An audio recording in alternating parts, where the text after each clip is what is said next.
இந்த உலகத்தில் எவ்வளவோ வித்தியாசமான சம்பவங்கள் நடக்குது. அதில் இதுவும் ஒன்றுங்க. ஒரு 3 பொண்ணுங்க ஒரே ஒரு ஆளை வந்து கல்யாணம் பண்ணிக்கிறாங்க.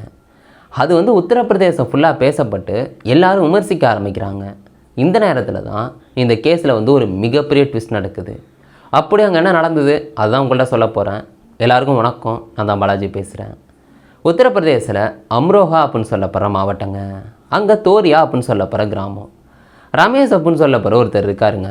அவருக்கு 3 பொண்ணுங்க. 20 வயசான சரோஜா, 19 வயசான சாவித்ரி, 18 வயசான சந்தோஷ் அப்படின்னு சொல்லப்படுற பொண்ணு. 3 பேரும் நல்லபடியாக தான் வளர்ந்துக்கிட்டு இருக்காங்க, படிக்கிறாங்க.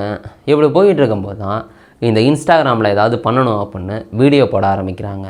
இன்ஸ்டாகிராமில் நல்ல வியூஸ் வர ஆரம்பிக்குது. அப்புறம் ஃபேஸ்புக்கு, யூடியூப்னு பண்ணிக்கிட்டு இருக்காங்க. இந்த நேரத்தில் தான் இவங்களுக்கு கேமராமேன் தேவைப்படுது. கேமராமேனையும் பிடிச்சிடுறாங்க. அந்த ஆளுக்கு 20 வயசாகுது, விகாஸ் பேர். அவர் வீடியோ எடுத்து கொடுத்துட்டு இருக்காப்லையா. இப்படி 6 மாதம் போகுது. அந்த 6 மாத காலகட்டத்தில் வீடியோ நல்லா ரீச் ஆகுது. அதே நேரத்தில் அந்த வீடியோவில் இந்த பொண்ணுங்களுக்கு ஹஸ்பண்டாக அந்த விகாஸ் வந்து நடிக்கிறாப்புல.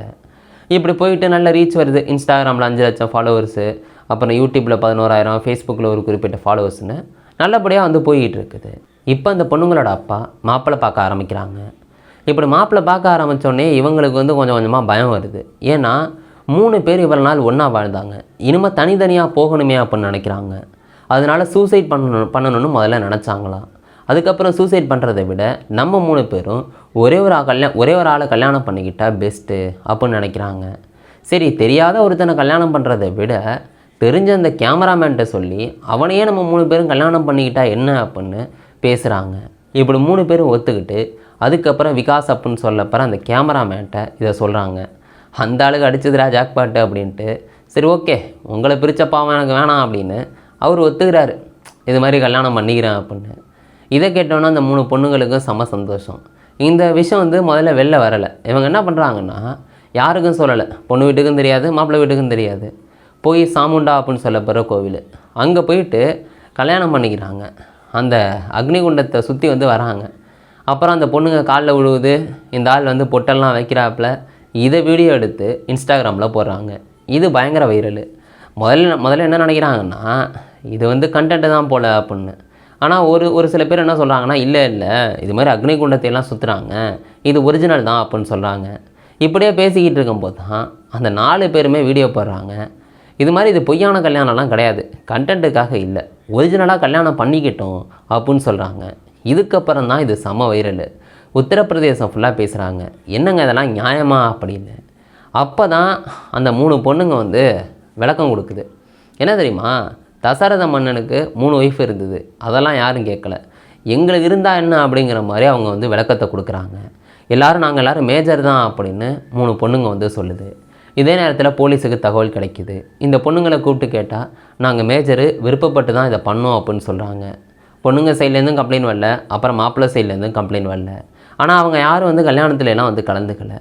அதுக்கப்புறம் வந்து பார்த்துட்டிங்கன்னா போலீஸ்னாலே ஆக்ஷன் எடுக்க முடியல. காரணம் இந்த கேஸுமே வரலை. இப்படி போயிட்டு இருக்கும்போது தான் இங்கே ஒரு பெரிய சம்பவம். அந்த லாஸ்ட்டு பொண்ணு இருக்குல்ல, அதுக்கு வந்து 18 வயசெல்லாம் ஆகலை, வெறும் 15 வயசு தான் ஆகுது அப்படின்னு ஒரு விஷயம் வெளியே வருது. அதோட சர்டிஃபிகேட்லேயும் அப்படி தான் இருக்குதுன்னு வந்து சொல்கிறாங்களா. இங்கே விசாரிக்க ஆரம்பிக்கிறாங்க. அப்படி விசாரித்தா அந்த பொண்ணுக்கு வந்து 15 வயசு தான் ஆகுது அப்படின்னு தெரிய வருது. உடனே வந்து அந்த பையனை வந்து தூக்கிடுவாங்கல்ல. இப்படி தூக்க போகும்போது தான் இந்த 4 பேரும் சொல்கிறாங்க, இது ஒரிஜினலாக நடந்த கல்யாணம்லாம் கிடையாது, இது கண்டென்ட்டுக்காக தான் எடுத்தோன்னு சொல்கிறாங்க. இது மாதிரி இன்ஸ்டாகிராமில் 5 லட்சம் ஃபாலோவர்ஸ் இருக்குது, யூடியூப்பில் 11,000, ஃபேஸ்புக்கில் ஒரு குறிப்பிட்டதுக்கு இருக்குது. ஆனால் பெருசாக வந்து சம்பாதிக்கலை, காசு பத்தலை, அதனால தான் நாங்கள் அது மாதிரி பண்ணோம், இதுவும் ஒரு கண்டென்ட்டு தான், இது இந்தளவுக்கு ரீச் ஆகும் அப்படின்னு நினைக்கலன்னு அந்த 4 பேரும் வந்து சொல்கிறாங்க. எப்படியோ பயங்கரமாக விசாரணை நடக்குது. இது ஒரிஜினல் கல்யாணம் இல்லை சார் அப்படின்னு வந்து தெளிவாக சொல்கிறாங்க. அதுக்கப்புறம் தான் வந்து பார்த்துட்டிங்கன்னா அந்த ஆளுங்களை வந்து கைது பண்ணலை. இங்கே வந்து அட்வைஸ் வந்து பண்ணுறாங்க அந்த 4 பேருக்குமே. இதெல்லாம் என்ன சொல்கிறது அப்படின்னு தெரியலை. அதாவது ஒரு ஆள் வந்து 3 பேரை கல்யாணம் பண்ணிக்கிட்டாங்கன்னு இந்தியா ஃபுல்லாக அந்த நியூஸை வந்து பரப்பிட்டாங்க. ஆனால் கடைசியாக அந்த பொண்ணுக்கு 15 வயசுன்னு தெரிய வந்தோடனே அந்த 4 பேரும் இல்லை இது பொய் கல்யாணம் அப்படின்னு சொல்கிறாங்க.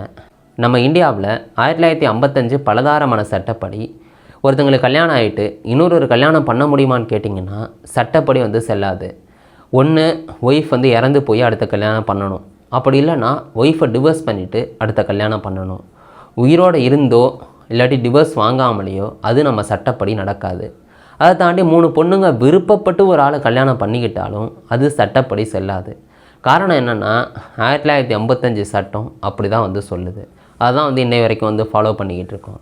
இந்த பொண்ணுங்க வந்து ஸ்ட்ராங்காக சொன்னிச்சு, நாங்கள் மேஜர்ப்பா எங்கள் விருப்பப்படி தான் கல்யாணம் பண்ணணுன்னு.